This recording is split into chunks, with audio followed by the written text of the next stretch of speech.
ای.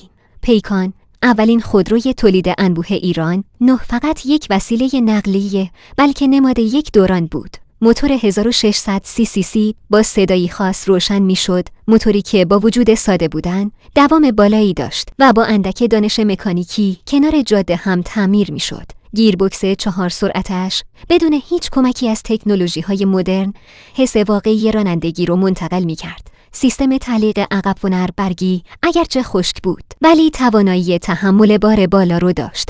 بدنش طراحی برگرفته از هیلمن هانتر انگلیسی، ساده و کلاسیک بود. شاید از تهویه مطبوع خبری نبود، ولی پنجره‌ای که با دست پایین می اومد و نسیم عصرگاهی حس خنکی خاصی داشت. پیکان ماشینی بود که باهاش زندگی می کردیم، نه فقط رانندگی، هم ساده بود، هم قابل اعتماد. یادآور روزهایی که هنوز ماشین‌ها با آدم‌ها قهر نکرده بودن. اگه یه روزی پشت پیکان نشستی، یعنی بخشی از تاریخ خودروسازی